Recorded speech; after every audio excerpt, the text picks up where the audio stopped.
গণিত আৰু নিমখ একেই চেনেলত আপোনাক স্বাগতম জনাই আজিৰ বিষয়টো আৰম্ভ কৰিছোঁ। সমানুপাতৰ দ্বিতীয় অংশ প্ৰত্যক্ষ বিচৰণ আৰু পৰোক্ষ বিচৰণ। এই অংশখিনি পুনৰ আলোচনাৰ প্ৰথম অংশ যিটো আছে R1 অনুশীলনী R1ৰ কাৰণে খুবেই প্ৰযোজ্য। তো বলক আজি এই প্ৰত্যক্ষ বিচৰণ আৰু পৰোক্ষ বিচৰণৰ বিষয়ে আলোচনা কৰোঁ।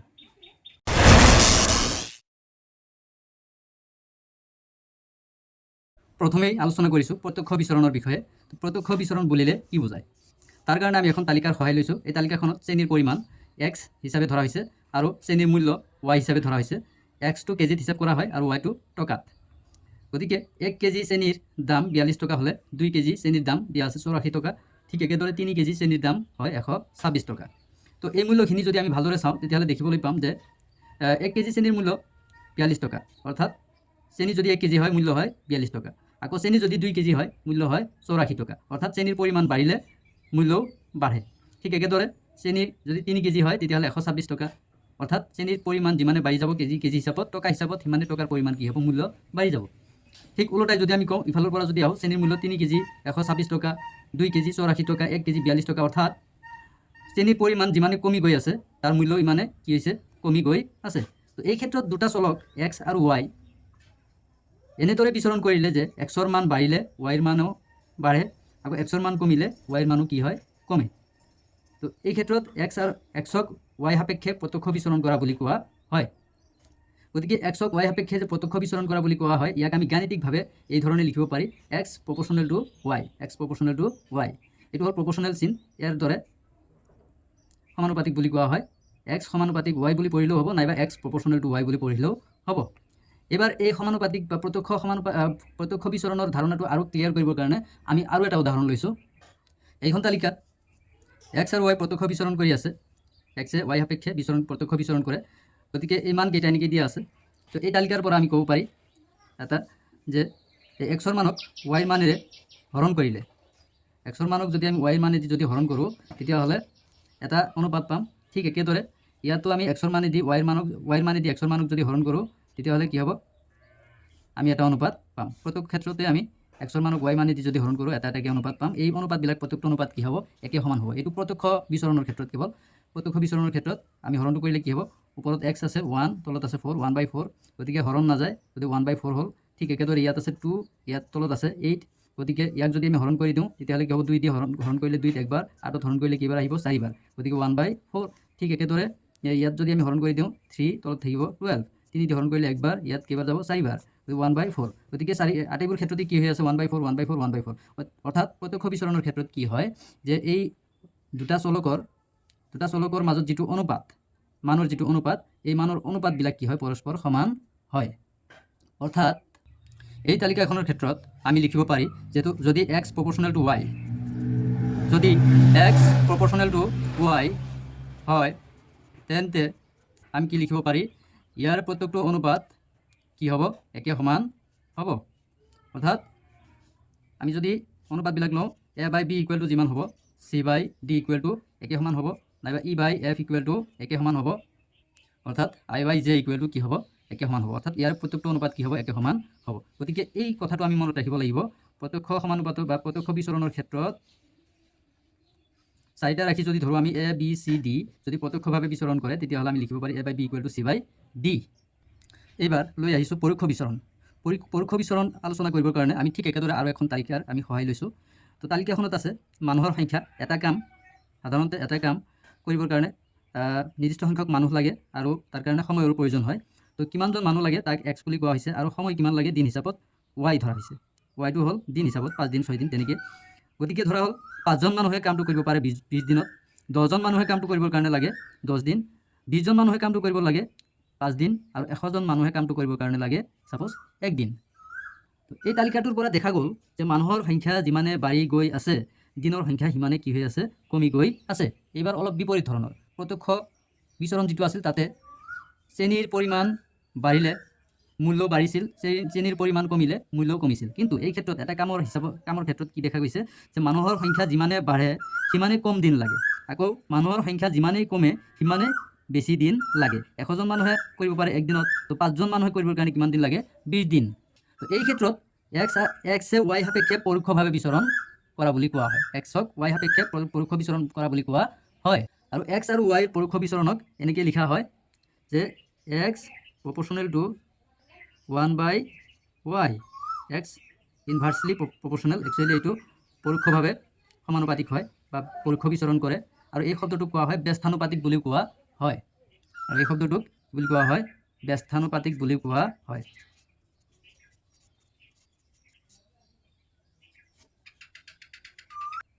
গতিকে আকৌ বস্তুটো ৰিপিট কৰিছোঁ, এক্স আৰু ৱাই যদি সমানুপাতিক হয় তেন্তে আমি লিখিব লাগে x proportional to y. X আৰু ৱাই যদি সমানুপাতিক হয় তেতিয়াহ'লে লিখিম আমি এক্স প্ৰপৰ্চনেল টু ৱাই। আকৌ এক্স আৰু ৱাই যদি ব্যস্তানুপাতিক হয় তেতিয়াহ'লে আমি কি লিখিব লাগিব, x inversely proportional to y, নাইবা এক্স প্ৰপৰ্চনেল টু 1/y। গতিকে এইটো হ'ল পৰোক্ষ সমানুপাতিক আৰু এইটো হ'ল প্ৰত্যক্ষ সমানুপাতিক। পৰোক্ষ সমানুপাতিকত এই চলকটো এটা চলক হৰ হিচাপে থাকিব, প্ৰত্যক্ষ সমানুপাতিকত কিন্তু হৰ হিচাপে নাথাকে, দুয়োটাই লব হিচাপে থাকে। পৰোক্ষ সমানুপাতৰ বা পৰোক্ষ বিচৰণৰ এই তালিকাটোৰ পৰা আমি লিখিব পাৰি, এনেকৈ লিখিব পাৰি চাবা যে এই দুটা ৰাশি বা চলক, এই দুটা চলক পূৰণ কৰিলে যিমান হয় এই চলক দুটা পূৰণ কৰিলেও একেই হয়। ঠিক একেদৰে প্ৰত্যেকটো বৰ্গৰ চলক দুটা পূৰণ কৰি দিলে আমাৰ কি হয়, পূৰণফল একে সমান হয়। প্ৰত্যক্ষ বিচৰণত কিন্তু হৰণ কৰিলেহে একে সমান আছিল। গতিকে মনত ৰাখিব প্ৰত্যক্ষ বিচৰণৰ ক্ষেত্ৰত ইয়াত কি আহে, হৰণ চিন, কিন্তু পৰোক্ষ বিচৰণৰ ক্ষেত্ৰত কি আহে, পূৰণ চিন। গতিকে আমি ইয়াতে চাব পাৰি যে 5 আৰু 20 পূৰণ কৰিম, 5 পূৰণ 20 কৰিলে কিমান হ'ব, 20 5টা হ'লে কিমান হ'ব, 100। ঠিক একেদৰে এইটো আছে 10 পূৰণ 10 কিমান হ'ব, 10 10 গুণ 100। ঠিক একেদৰে 20 আৰু 5 পূৰণ কৰিলে কিমান হ'ব, 20 5 গুণ 100। ঠিক একেদৰে 101 গুণ কি হ'ব, 100। তাৰ মানে পৰোক্ষ বিচৰণৰ ক্ষেত্ৰত তালিকা এখনত পৰোক্ষ বিচৰণৰ ক্ষেত্ৰত আমি কি কৰিব লাগে, প্ৰতিটো উলম্ব বৰ্গক আমি উলম্ব শাৰীক আমি কি কৰিব লাগে, পূৰণ কৰিব লাগে। আৰু প্ৰত্যক্ষ বিচৰণৰ ক্ষেত্ৰত আমি কি কৰিব লাগে, প্ৰত্যক্ষ বিচৰণৰ ক্ষেত্ৰত আমি হৰণ কৰিব লাগে আৰু পৰোক্ষ বিচৰণৰ ক্ষেত্ৰত আমি কি কৰিব লাগে, পূৰণ কৰিব লাগে। পূৰণ কৰিলে একে সমান হ'ব। গতিকে পৰৱৰ্তী তালিকাখন আমি চাওঁ। এই তালিকাখনৰ ক্ষেত্ৰত আমি পৰোক্ষ বিচৰণ যদি বিবেচনা কৰোঁ, এক্স আৰু ৱাই যদি পৰোক্ষভাৱে বিচৰণ কৰে লিখিব লাগিব আমি x proportional to 1/y।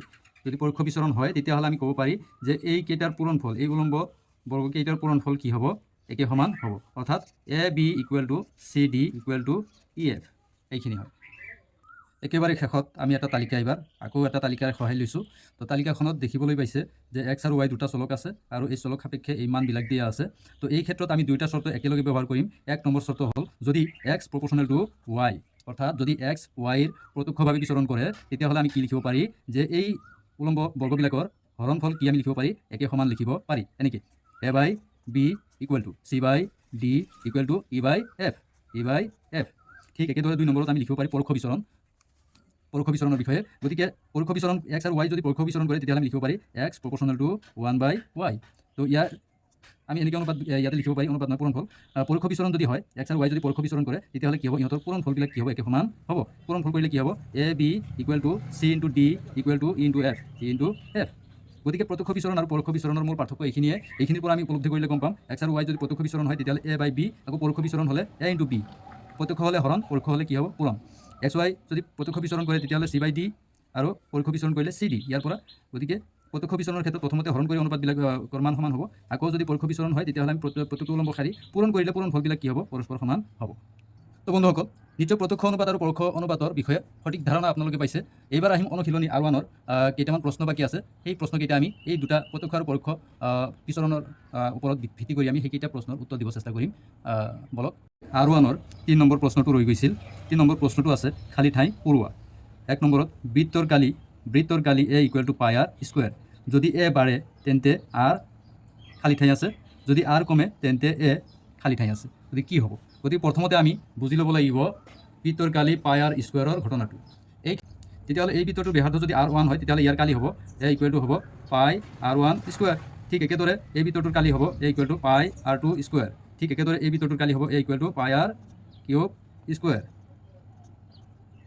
πr3²।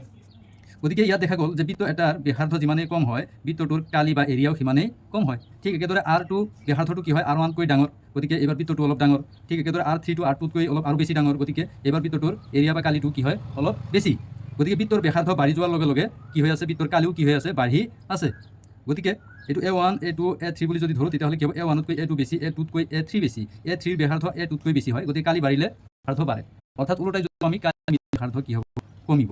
ইয়াত আমি কি ঠাৱৰ কৰিব পাৰি যে কালি আৰু ব্যাসাৰ্ধ প্ৰত্যক্ষ সমানুপাতিক বা প্ৰত্যক্ষভাৱে বিচৰণ কৰে। কালি আৰু ব্যাসাৰ্ধ সমানুপাতিক নাইবা প্ৰত্যক্ষভাৱে বিচৰণ কৰে। আৰু যদি প্ৰত্যক্ষভাৱে বিচৰণ কৰে তেতিয়াহ'লে কি হ'ব, এটা বাঢ়িলে আনটো বাঢ়িব, আৰু যদি এটা কমে তেতিয়াহ'লে আনটো কি হ'ব, কমিব।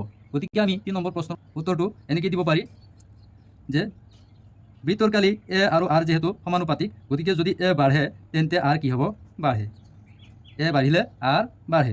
আকৌ যদি আৰ কমে তেন্তে কি হ'ব, এ কমে। বুজি পালেনে? নিশ্চয় বুজিছে। এয়া হ'ল 3-2 নম্বৰ প্ৰশ্ন। এটা 3 প্ৰশ্নটো এনেকৈ দিলে, এখন গাড়ী ভ্ৰমণৰ সময়, ইয়াতে মই লিখা নাই, এখন গাড়ীৰ ভ্ৰমণৰ সময় টি আৰু ডি, ইয়াতে টি আৰু ডি হ'ল ভ্ৰমণৰ সময় আৰু দ্ৰুতি দিয়া আছে এখন গাড়ী। তেতিয়াহ'লে এই তালিকাখন চাই আমি তলৰ খালী ঠাইবিলাক পূৰণ কৰিব লাগে। তো টিৰ মান 1, ডিৰ মান 4। গতিকে টিৰ মানবিলাক ইয়াতে আমি দেখা পাইছোঁ, টিৰ মান যিমানে বাঢ়িছে ডিৰ মানো একে সমান সেই হিচাপে কি হৈছে, বাঢ়ি গৈ আছে। তো ইয়াৰ পৰা ক'ব পাৰি টি বাঢ়িলে যিহেতু ডি বাঢ়ে, গতিকে টি আৰু ডি কি হয়, প্ৰত্যক্ষ বিচৰণ কৰে। টি আৰু ডি পৰস্পৰ প্ৰত্যক্ষভাৱে বিচৰণ কৰে। তো খালী ঠাইখিনি হ'ব এ নম্বৰ, টি আৰু ডিয়ে ডেছভাৱে বিচৰণ কৰে। গতিকে টিৰ মান বাঢ়িলে ডিৰ মান বাঢ়িছে, সেই হিচাপত কি হ'ব, এইটো প্ৰত্যক্ষভাৱে, এইটো আহিব, এনচাৰটো আহিব প্ৰত্যক্ষভাৱে বিচৰণ কৰে। এই ক্ষেত্ৰত আমি যেহেতু প্ৰত্যক্ষ বিচৰণ কৰে বুলি আমি গম পাওঁ, প্ৰত্যক্ষ বিচৰণত কি হয়, হৰণ কৰিলে হৰণফলবিলাক কি হয়, একে সমান হয়। 1/4, এইটো 2/8 আছে, গতিকে হৰণ কৰি দিলে 1 কি হ'ব, 4 হ'ব। গতিকে আমি 1/4 যেহেতু ওলাইছে, গতিকে 4 দি গোটেইকেইটাক পূৰণ কৰি গ'লে আমি তলৰখিনি পাম, আকৌ তলৰকেইটাক 4 দি হৰণ কৰি গ'লে আমি ওপৰখিনি পাম। তো এনেকৈ যেনেকৈ ইয়াত 4 1/4, 4 4 2 8, 3 4 12, 4 4 16, 5 4 20, 6 4 এইটো কিমান হ'ব, 24। গতিকে ডিৰ মান কিমান হ'ব, 24।